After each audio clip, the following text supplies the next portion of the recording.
syukur kanu maha agung ya Allah pangraksa jagat. Sujud syukur kanu maha agung ya Allah pangraksa jagat.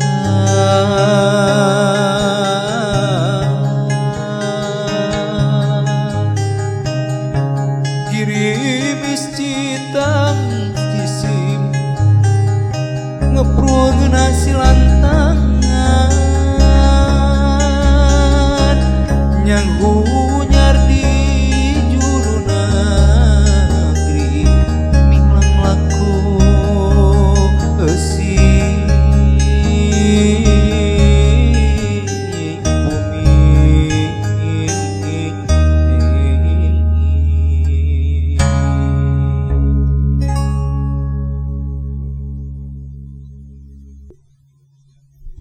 Baik, assalamualaikum warahmatullahi wabarakatuh. Sampurasun. Iya, terima kasih. Baiklah, apa kabar para wisata? Semoga sehat selalu dan tetap menjaga protokol kesehatan sesuai dengan anjuran pemerintah, di mana kita biar tidak tertular dengan COVID-19 ya. Oke.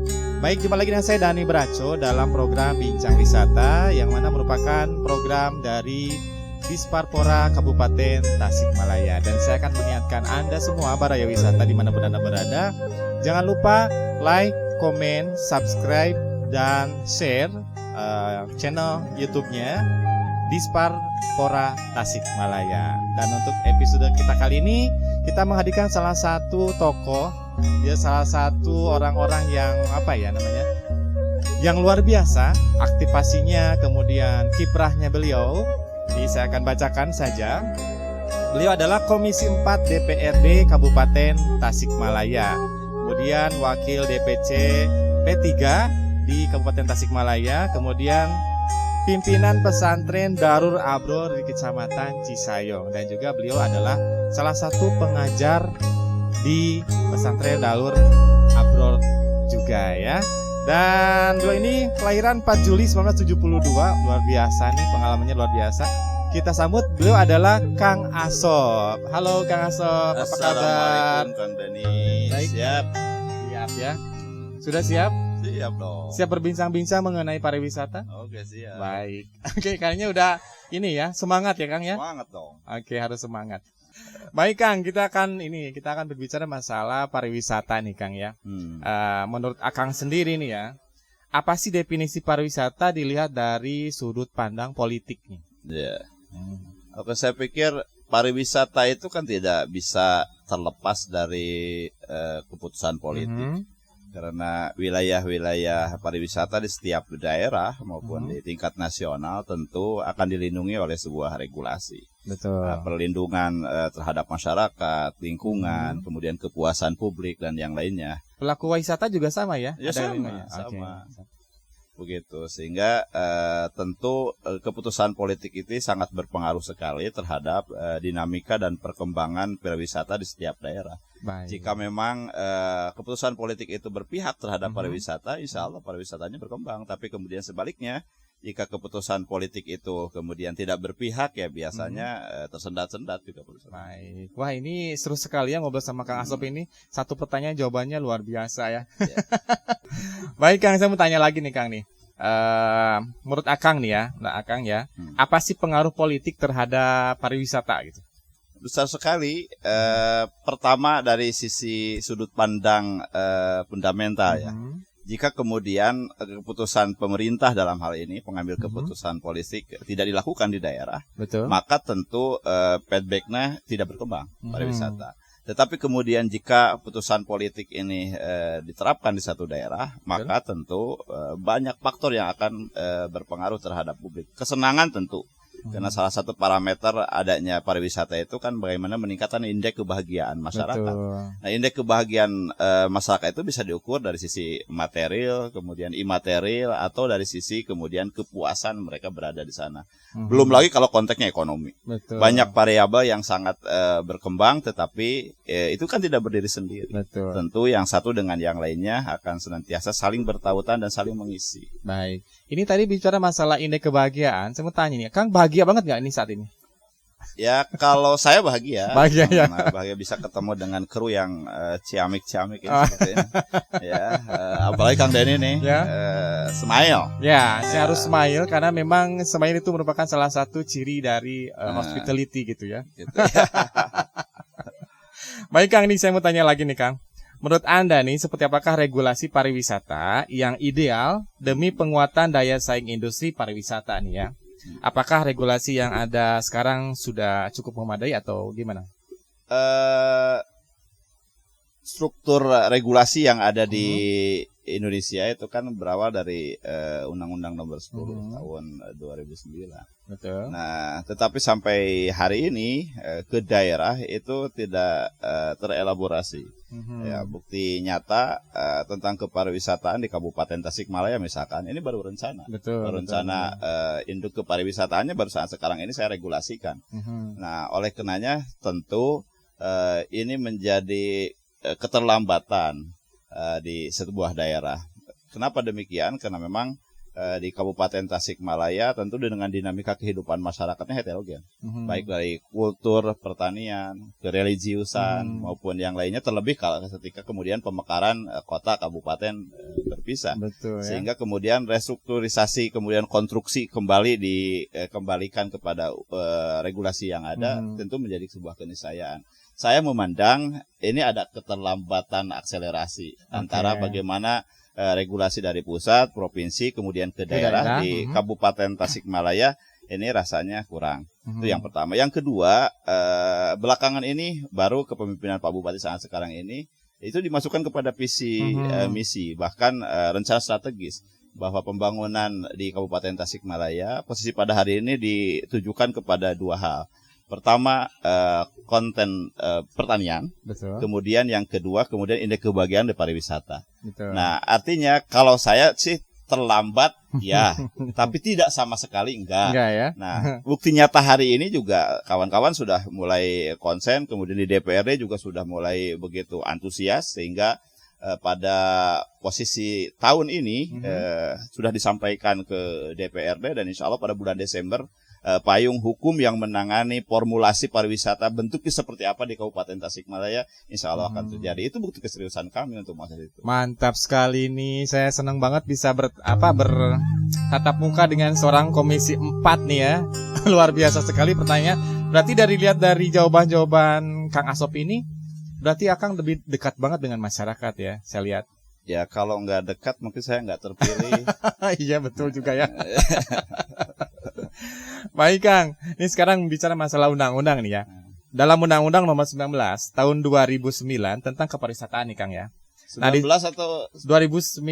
Itu koreksi Undang-Undang 19. 2019. Bukan Undang-Undang 19 kayaknya. Ini yang kata komisi benar-benar paham ya, ternyata saya ngetes sebetulnya. Ada bisa-bisa aja. Baik, tentang pariwisataan disebutkan bahwa pembangunan kepariwisataan diperlukan untuk mendorong pemerataan kesempatan berusaha dan memperoleh manfaat, serta mampu menghadapi tantangan perubahan kehidupan lokal nih Kang ya, nasional dan global. Apa sih pendapat Anda sebagai anggota Dewan terhadap undang-undang tersebut? Iya kan, pertama dari asas ya, yang disampaikan undang-undang tersebut luas. Pertama menyangkut masalah aspek manfaat. Bagi publik tadi berbicara masalah indeks kebahagiaan. Yang kedua tentu untuk meningkatkan bagaimana harmonisasi berkeluarga. Karena pada umumnya pariwisata ini berkaitan dengan komunitas keluarga, gitu. Tidak hanya masyarakat. Yang ketiga tentu harus ada aspek keadilan merata. Jangan sampai kemudian orang yang datangnya bahagia, kemudian orang yang didatanginya lokasi tidak tersebut bahagia. tidak bahagia, terpinggirkan. Maka tentu ini harus sinkronis ya. Sinkronan. Jangan sampai kemudian tamunya bahagia, kemudian penduduk lokalnya enggak. Nah, inilah kehadiran negara kan di sana. Betul. Lalu berikutnya ada kemandirian. Ketika lahirnya pariwisata, jangan kemudian para investor yang datang dari luar kemudian menjadi lebih gaya, kemudian penduduknya menjadi angka kemiskinannya tinggi. Betul sekali ya. Jadi jangan sampai bahagia di atas penderitaan orang gitu ya. Nah, saya pikir undang-undang itu untuk mengatur aspek keadilan itu. Baik. Sehingga ada efek positifnya. Ketika pariwisata itu dikembangkan, maka tentu indeks ekonomi masyarakat akan naik, kemudian masyarakat yang didatanginya lebih bahagia, jangan kemudian kebahagiaannya itu dicaplok oleh orang yang lain. datang ke sana. Oke. Tetapi kalau masyarakatnya punya kearifan lokal, punya nilai norma budaya, nilai norma religius, agama dan yang lain seperti yang terjadi di Bali. Di Bali sebenarnya wisata religi. Betul. Ya, betul. kemudian karena punya etika, punya kebudayaan yang kuat, kulturnya yang kuat, maka tidak tercerabut. Maka itu malah jadi nilai budaya Bali yang kemudian dijadikan tempat pariwisata. Betul. Berarti integritas juga ya sangat ini ya mempengaruhi juga ya. Ya, jadi asumsi pariwisata kan tidak hanya dinilai dari alam yang dikunjungi, yang dibuat yang dikunjungi, Betul. bukan cuma itu. Kemudian kebiasaan-kebiasaan yang ada di masyarakat juga bisa jadi nilai jual. Betul. Tasik punya kampung naga Betul. yang sudah menginternasional kemana, bahkan kadang lucu orang Tasik juga nggak mengenal, tapi orang luar mengenal. Seperti itulah. Berarti lebih mengenal orang luar daripada orang dalam sendiri ya Kang ya. Otentisitas daerah itu Ya. kadang menjadi nilai jual dalam pariwisata. Kan Baik. kekhasan yang ada di Kampung Naga misalkan itu melihat bagaimana tata budaya, tata kelola yang memang tidak serta-merta masalah hukum formil dilaksanakan, tapi hukum adatnya diberlakukan, itu menjadi sebuah nilai. Oke, wah mantap sekali nih Kang Asop Tepuk ini tangan ya. dong. Tepuk tangan. Aduh. Baik Kang, kita lanjutkan nih. Ada pertanyaan lain nih Kang ya.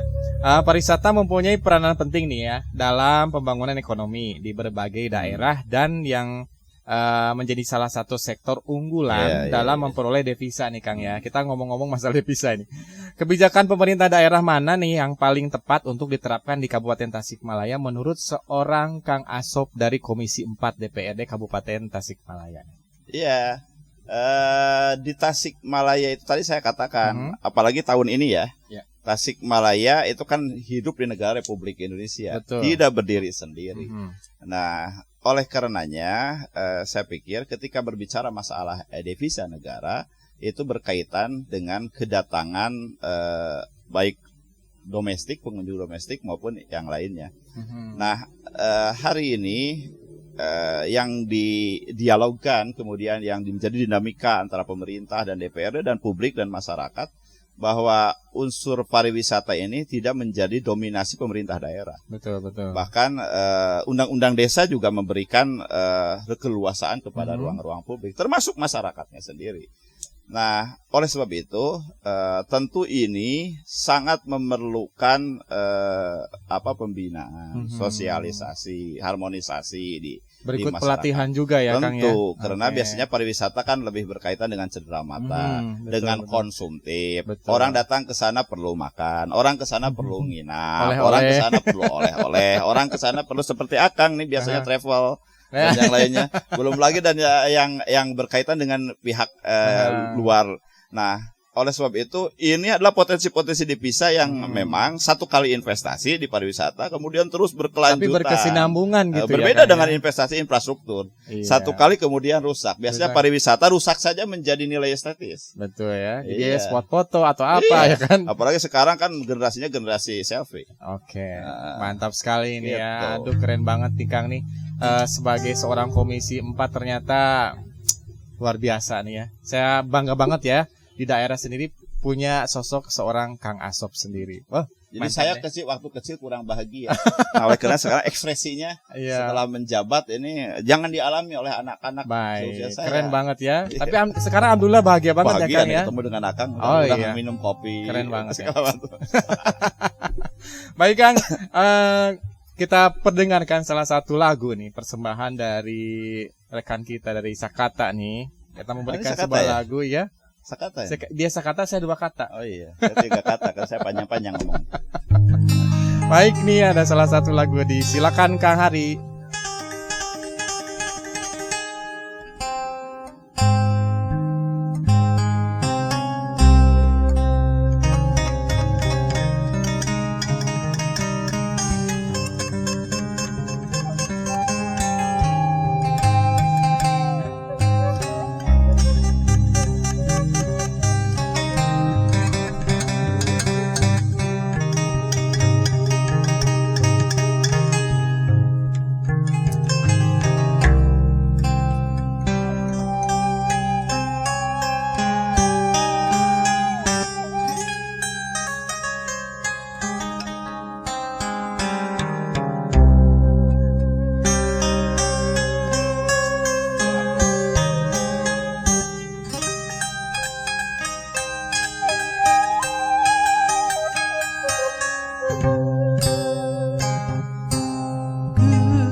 aya janji pasti di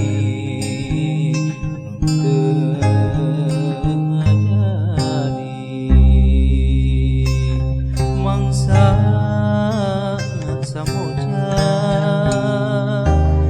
jongkong kemana duh ieu langit angkep samagahan dina hate ayeuna kantun wasna junjunan lalakon katukang tiang ciangan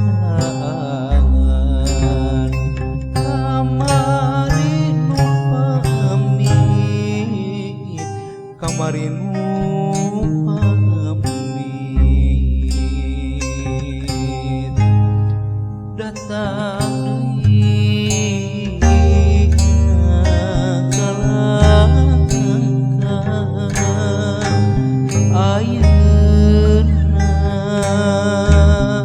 tinggal wasna junjunan lalakon katukang ciangan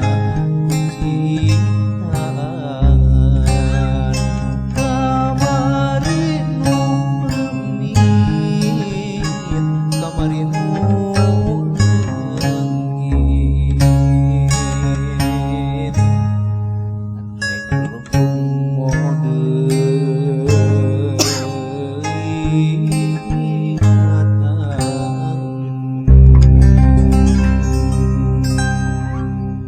Oke, baiklah, kita balik lagi di bersama salah satu narasumber Komisi 4 DPRD Kabupaten Tasikmalaya, Kang Asop ya. Kang, ini saya mau tanya nih, menurut Akang sendiri nih ketika berwisata ya, hal apa sih yang membuat Akang bahagia banget gitu? Ya, tentu kita bisa karena kita kan berasal dari alam. Betul. Terlahir dari bumi, maka tentu yang ada di wilayah-wilayah alam itu baik alam yang lahir dari sendiri maupun yang buatan.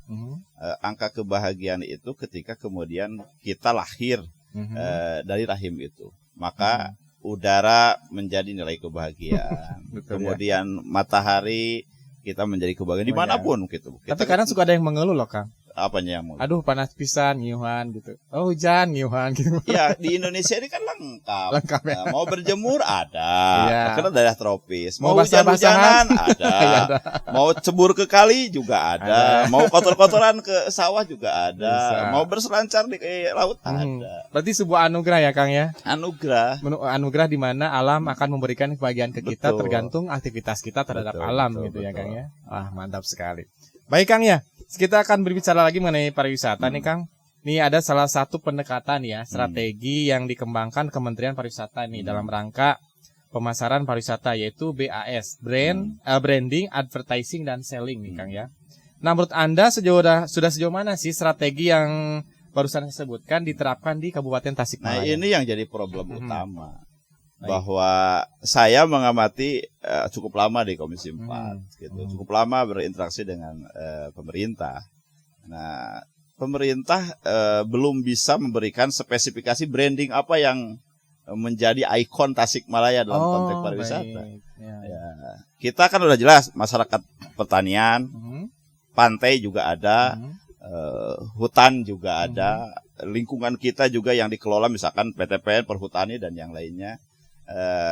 Apalagi akses nasional, apa yang tidak ada di Tasik? Betul ya. Transportasi kereta ada, kemudian pesawat sekarang sudah ada, apalagi besok kemudian sekarang Kertajati ini sudah makin dekat tuh, bandara internasional. Akses jalan tol juga, Kang, mau mulai. Sekarang juga ada kebijakan nasional lebih keris, gitu. Nah, kayaknya pemerintah kemudian menjadi ragu-ragu yang mana gitu yang mau diambil gitu. Betul. Kan jelas kalau Pangandaran itu baharinya. Kita punya Cipatujah. Betul. Gitu. Kemudian ketika berbicara masalah religi, kita punya kemudian Pamijahan. Betul. Gitu. Ketika berbicara agrikultur, apa sih yang tidak terkenal dengan kopinya Tasikmalaya? Betul. Apa yang tidak terkenal dengan manggisnya Tasikmalaya? Nah, postur inilah yang menurut saya selalu mendorong kepada Dinas Pariwisata dan pemerintah Kabupaten Tasikmalaya, ini jangan semua dirawu gitu loh. Oke, jangan ngerau ke siku gitu ya. Nah, tapi branding mana dulu loh. Aha. Kemudian biasanya ini setelah branding utama kemudian yang ada gitu menjadi pusat, yang lainnya akan mengikuti. Baik. Jangan sampai kemudian kita investasinya hanya setengah-setengah. Sekarang kan lihat, menjamur di setiap desa karena ada popularisasi masyarakat misalkan berselfie, buat di mana-mana. Tapi kemudian mati seketika. Sekerek gitu ya Kang ya. Nah, itu Oke. berkaitan dengan branding. Oke. Nah, tentu ini semua kan harus menjadi nilai ekonomi, ada yang makanya advertising. Betul. Baik kemudian dipublikasi. Salah satu nih tempat ini nih sekarang ini kan dalam kerangka advertising supaya isunya bagus mendunia melalui YouTube misalkan. Iya. Tasik punya ini loh. Iya. Sekarang misalkan contoh Geofak Galunggung itu sudah menginternasional. Betul. Tapi ketika kemudian berbicara masalah masyarakat Tasik seperti apa gitu. Iya. Maka sosialisasinya kurang. Nah, apalagi kita bisa bicara yang ketiga ya seller, kan beda sellingnya. antara marketing dengan seller gitu Iya. kan. Nah, kalau marketing ya bagaimana kemudian orang membeli. Kalau Betul. ini bagaimana kemudian orang tertarik belum membeli pun Untuk- sudah penasaran. Iya. Nah, seperti begitu. Nah, oleh karenanya ketiga konsepsi ini tidak bisa satu persatu. Ini saling berkaitan. Berkaitan. Ada brand, tentu ada yang dijual, maka ada pembeli. Gitu. Dan pembeli itu tidak hanya bertransaksi dong, Ya. gitu. Tapi jangka panjang. Dia beli investasi, mendirikan hotel. Di Kabupaten Tasikmalaya baru satu loh sekarang Iya. yang berinvestasi. Jadi di kita ini ya, kita pajukan Kabupaten Tasik Iya. supaya banyak ini ya akomodasi Ya, lain gitu ya. Tapi kan lihat dulu brandingnya apa yang mau Iya sih, menjadi betul, orang betul, itu. betul, Nah, betul. Secara nih Kang ya, Kabupaten Tasikmalaya itu kaya akan gurilap. Pernah dengar nggak? Gurilap. Berapa tuh? Gunung, rimba, laut, alam, Oh, dan iya, iya, pantai. iya, iya. Wah itu keren Nah, sekali. ini Ya. ABG nih belakangnya. Seneng yang gurilap kuricak kurinong. Iya karena memang betul ya yang saya perhatikan juga memang gurilap di Kabupaten Tasikmalaya sungguh lengkap semuanya, lengkap sekali. Apa yang tidak ada di apa daerah lain di Tasikmalaya ada. Gitu kan. Baik, senang sekali ya Baraya Wisata semuanya kita berbincang dengan Kang Asop ini Komisi 4 DPRD Kabupaten Tasikmalaya. Nah, kita lanjutkan. Saya ada masih pertanyaan nih Kang ya. Boleh. Siap untuk menjawab? Siap dong. Nih kayak mau ujian ya Kang ya. Nah, ini ujian skripsi. Pengawalnya banyak mahasiswa kayaknya. Baik nih Kang nih ya. Seperti yang kita ketahui nih Kang ya, bahwa sektor pariwisata merupakan sektor yang sangat terdampak akibat pembatasan sosial guna mengurangi penyebaran COVID-19. Apakah pemerintah daerah sudah mengalokasikan anggaran untuk pemulihan sektor pariwisata secara efektif nih? Berbicara masalah anggaran. Iya. Ketika pandemi, ya kalau saya pertama tentu harus menjadi solusi mumpung yang berwisata karena ada PKM ya. Kemudian tidak bisa berkunjung kemana-mana. Mestinya momentum ini harus diambil hikmahnya. Pemerintah kemudian menata. Jadi ketika kemudian dibuka lagi beraktivitas kembali sudah siap. Jangan kemudian semua mandek semua. Nah, itu yang pertama. Yang kedua, saya pikir ini saat sekarang ini kan dunia digitalisasi. Betul, betul. Ya, justru semestinya ketika momentum saat sekarang ini redup dalam dunia aktivitas nyata, abstrak gitu, di mana masyarakat harus melakukan aktivitasnya dengan fisik. Nah, hari ini tentu saya pikir ini momentum ada talk show ini kan untuk mengisi ruang-ruang itu, sehingga ada cara lain ya yang digambarkan untuk promosi, pemasaran maupun yang lainnya. Nah, saya sebenarnya malu dalam konteks masalah kebijakan anggaran karena Kabupaten Tasikmalaya toh ini sudah menjadi keputusan politik bahwa sektor pariwisata ini adalah sektor utama. Betul. Ya, bukan soal lagi ini adalah kebijakan yang terpinggirkan. Tapi kalau melihat dari RAPBD ataupun APBD tahun 2021 misalkan kemarin, kita tahu ini jauh panggang gitu. Jadi visinya kemana, gitu, aksinya kemana. Nah, oleh karena itu saya mengimbau kepada pemerintah pada posisi hari ini, ini Dinas Pariwisata ini salah satu yang saya pikir akan menjadi kebutuhan psikis masyarakat ya setelah pandemi dengan dikurungnya begitu lama, ketika dikencarkan terbebas dengan pandemi menjadi endemi besok, ini mana yang harus kemudian salurannya mereka gitu. Oleh karenanya posisi pada hari ini saya terus terang masyarakat sangat rindu dengan suasana sebelum pandemi ya. Nah, oleh karenanya tentu 2022 ini karena lagi penyusunan nih saat sekarang ini minta keseriusan pemerintah. DPRD sangat menyokong dalam bentuk regulasi saat sekarang ini. Saya pikir tidak ada satu kekuatan politik pun yang tidak bersepakat dengan hal itu. Tapi ini barangkali posisi pada hari ini jangan sampai kemudian ketika masyarakat ingin ada kepuasan sudah lama terkerangkeng, lari dipisah kita keluar, lebih senang pikniknya ke luar-luar gitu. Nah, inilah yang mungkin barangkali saya simpulkan dalam posisi hari ini. Izin Kang urusan anggaran mah serius gitu. Padahal anak-anak muda seperti kita sangat suka gitu. Suka ya. Tapi intinya mah ada lah ya, udah dialokasikan gitu ya. Ada tapi minimalis. Ada minimalis. Oke. Berarti kalau seandainya ini seperti yang tadi Kang Asop jelaskan bahwa kalau seandainya orang kita menghabiskan berkunjung ke luar negeri disebutnya berarti tourism pasif ya. Iya. Jadi lebih menghamburkan uang di luar negeri daripada di negeri sendiri gitu. Intinya kita harus sekarang mulai inovasi lah. Ya, inovasi jangan sampai kemudian lihat berkunjung ke Galunggung misalkan orang kemudian angka kepuasannya menjadi rumit. Betul. Karena banyak pihak. Banyak pungli misalkan. Ya, seperti begitu misalkan. Toh orang Tasik biasa-biasa.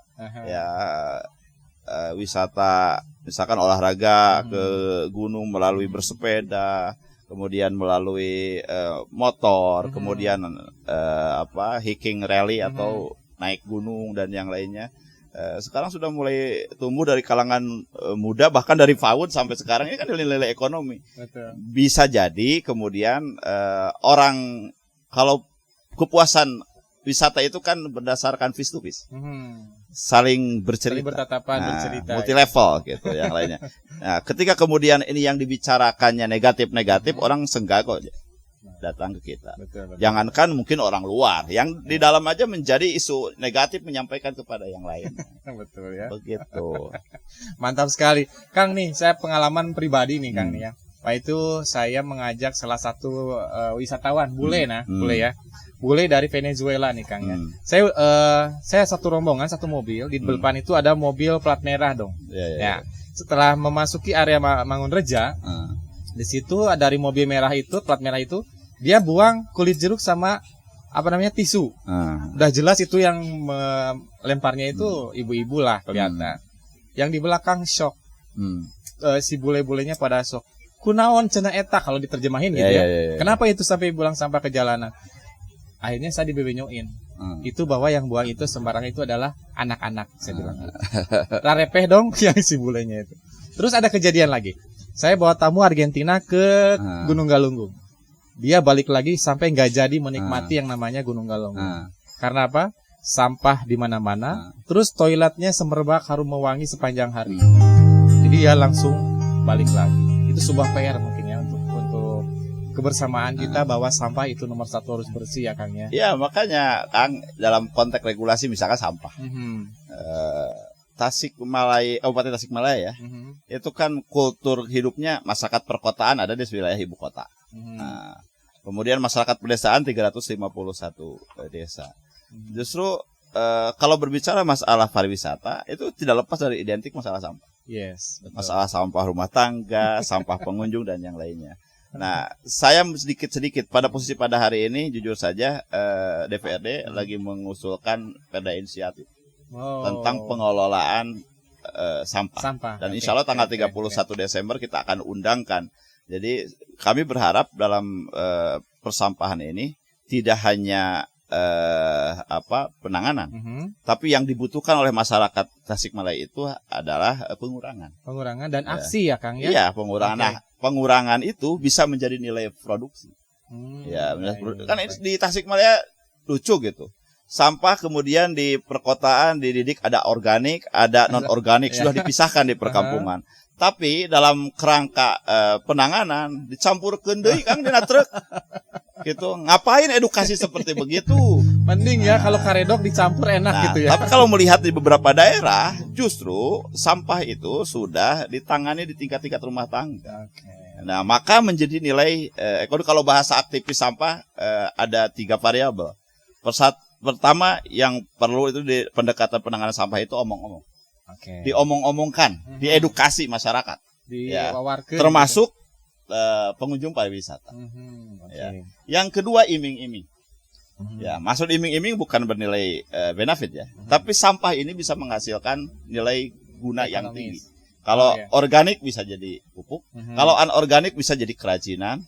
Gitu. Rata-rata kan yang di Bali, di Yogyakarta itu sampah kok. Reduce, recycle ya.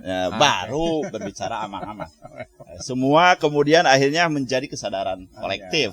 Gitu. Nah, oleh karenanya kalau mau mengembangkan pariwisata juga ini variabel ini tidak boleh dilepaskan. Pasti menjadi problem tersendiri. Betul. Gitu. Dan memang juga di di pariwisata sudah ada senjata sebetulnya. Sabta pesona wisata. Salah satunya ada kebersihan, Kang. Aman, tertib, bersih, sejuk, indah, ramah, kenangan. Tapi hasil disapunya kemana dibuangnya? Itulah masalahnya. Baik Kang nih, saya mau tanya lagi nih. Menurut Anda nih sebagai anggota dewan ya yang memiliki fungsi pengawas atau evaluasi ya, apa saja kendala yang paling krusial nih ya dalam upaya peningkatan sektor pariwisata lokal nih Kang? Pertama, goodwill politik. Tentu politik. Keputusan politik itu sangat penting. Karena aplikasi dari keputusan politik itu bisa beraneka ragam, bisa beraneka kebijakan. Gitu. Betul. Nah, di RPJMD hari ini, karena baru diundangkan ya. Ini saya mau dengar apa nih Kang? RPJMD hari ini, itu maka sektor pariwisata menjadi keputusan politik final, menjadi langkah prioritas, apalagi pemulihan ekonomi pasca pandemi. 2022 ini atau 2021 ini menjadi entry point pertama, kita siap tinggal landas dengan visi baru, misi baru, strategi baru, kemudian baru juga ya. Nah, akhirnya lahirlah kemudian rencana induk kepariwisataan. Jadi rencananya aja baru dibuat, Kang. Baik. Ya, kalau kemarin mah tanpa rencana. Jadi sekainget tuh itu kadir. Tapi mudah-mudahan kalau udah dikonsep langsung di pelaksanaan ya. Iya, makanya setiap stakeholder termasuk Akang lah, praktisi pariwisata, saya pikir dalam konteks broadcast semacam demikian, ini kami harapkan memberikan masukan yang konstruktif. Kenapa demikian? Karena saat sekarang ini yang lahir itu kan generasi Z sekarang, anak-anak muda, gitu dan yang lainnya. Z ya, anak-anak muda yang harus beraktivitas di dunia pariwisata. Lihat misalkan ekonomi kreatif yang dikembangkan. Kemudian kuliner yang dikembangkan anak-anak muda. Aki-aki seperti saya ini udah jarang nongkrong. Kalaupun nongkrong masuk angin. Kalau sudah usia segini mungkin sebagai penikmat saja ya kan? Iya, gitu. Minimal teka oloan ku budakna supaya nongkrong. Tetap ya olo mengolo ya. Nah, baik ini Kang. Pertanyaan terakhir nih Kang ya. Lalu apa sih kritik dan saran nih kepada pemerintah daerah khususnya terkait untuk kemajuan pariwisata lokal di Kabupaten Tasikmalaya menurut seorang ketua komisi 4 DPRD Kabupaten Tasikmalaya? Yang pertama harus serius menjadi keputusan politik bersama. Ya. Yang kedua tentu ini bukan hanya konsepsi tulisan di atas kertas, tapi perlu action, perlu aksi nyata.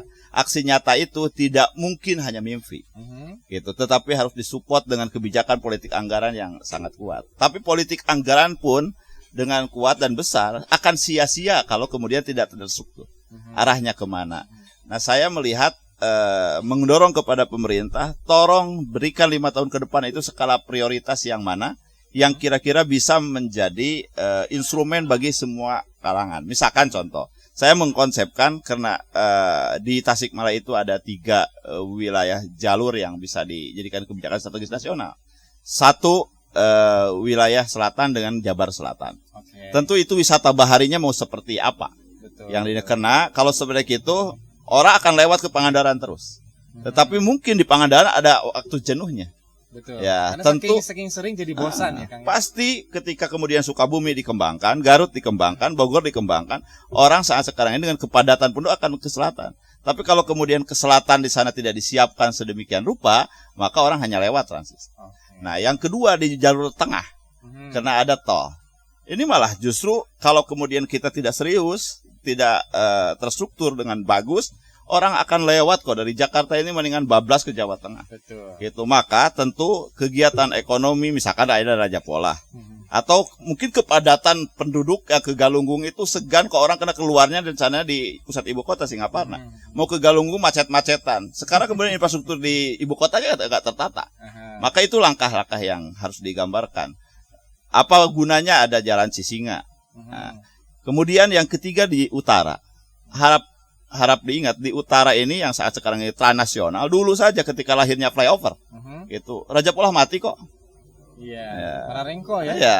Nah, hari ini di utara itu ada Bandara Kertajati. Bahkan itu bukan hanya bandara komersil. Bandara Peti Kemas juga di sana ada. Kemudian ada pelabuhan di Subang. Nah, pemerintah harus kemudian sigap di sana. Belum lagi hari ini yang baru di Leuwi Keris. Maka di sana Leuwi Keris tentu potensi perairan, bendungan. Tentu bagaimana kemudian pariwisata perikanan. Kemudian bagaimana pariwisata di sekitar itu harus dikembangkan. Nah, 5 tahun ke depan itu mau seperti apa? Apalagi Galunggung sudah dijadikan kawasan geofak internasional. Nah, ini tentu pariwisata itu kan harus efektif, efisien. Jalurnya harus nyambung, mau kemana, jangan terputus-putus. Tadi yang diceritakan orang, gitu ya? Iya, seperti begitu.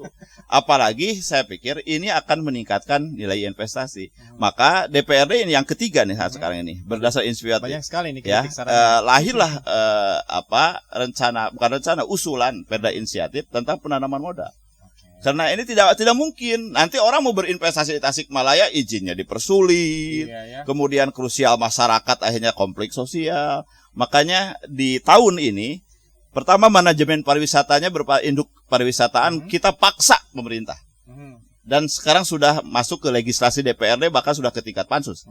Yang kedua bisi engke sampahna kaburu muncul gitu. Maka inisiatif loh ini bukan dari pemerintah, inisiatif DPRD persampahannya kita kelola. Yang ketiga, urusan rencana strategis dalam RPJMD ini sekarang harus diselesaikan. Nah, yang keempat, nanti tumbuhlah investor yang datang, kemudian regulasi tentang penanaman modalnya ada. 5 poin hari ini menjadi kerjasama penyelenggara daerah, dalam hal ini pemerintah dan DPRD, satu kesatuan, tapi dalam sisi konsep pengawasan, kami payung hukum sudah kita buat hari ini, dipaksa, dipaksa harus ada tahun ini, 5 tahun ke depan tinggal kita pelaksanaan, dievaluasi, di guidance sedemikian rupa. Oleh karenanya tentu pemerintah tidak bisa berdiri sendiri. Betul. Ya, partisipasi publik masyarakat, kemudian para pengusaha, kemudian pemerintah daerah dengan pemerintah yang lain, tingkat koordinasi misalkan antar lintas Pemda harus dilakukan. Yang terpenting jangan lupa hari ini serba cepat. Kalau pemerintah sangat lamban bertindak, sekarang sudah generasi digitalisasi. Nah, maka saya pikir transparansi akan dengan serta-merta. Semua publik bisa mengakses, semua publik bisa membroadcast, semua publik bisa memberikan masukan dan yang lainnya. Oleh karenanya, tentu pemerintah harus adaptasi dengan lingkungan ini jika memang pariwisata mau dikembangkan sebagai salah satu solusi di pengentasan kemiskinan pasca pandemi ini. Wow, mantap sekali, ini penjelasan luar biasa nih. Dan intinya memang kita harus ada sinergitas ya dengan berbagai elemen yang terkait di bidang pariwisata, dan tentunya mungkin pemerintah daerah harus melihat lihat zamannya ya. Sekarang zamannya digital, berarti harus cepat digital masuk.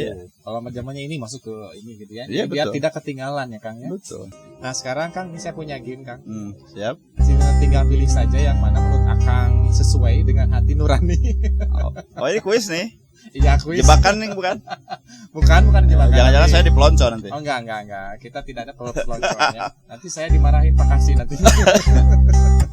Baik Kang, udah siap ya Kang ya? Akang tinggal pilih salah satu aja, tapi dengan cepat. Siap ya Kang ya? Baik, politik atau budaya? Politik. Rumah modern atau tradisional? Rumah tradisional. Pantai atau wisata desa? Desa. Belanja ke pasar atau supermarket? Pasar. Gemblong atau puding? Gemblong. Gamelan atau musik jazz? Gamelan. Politikus atau entrepreneur? Entrepreneur. Traveling atau backpacker? Traveling. Oke, keren sekali nih. Berapa menit tuh? karena lulus ujian. Baiklah, para wisata semuanya, demikianlah bincang wisata kita dengan Ketua Komisi 4 DPRD Kabupaten Tasikmalaya, Kang Asop. Aduh, Oke. hatur nuhun bisa atau surumpaheun atau sumping atau apa namanya bersilaturahmi Siap. dengan kami. Mudah-mudahan apa yang disampaikan beliau sangat bermanfaat untuk para wisata semuanya ya. Baik, terima kasih Kang. Siap. Hatur nuhun bisa. Sama nih, ulangi. Ya sih. Dan kemudian saya akan mengingatkan kembali untuk para wisata untuk like, comment, share, dan subscribe daripada YouTube channelnya Disparpora Tasikmalaya. Terima kasih. Hayu piknik Tasik. Assalamualaikum warahmatullahi wabarakatuh. Waalaikumsalam warahmatullahi wabarakatuh.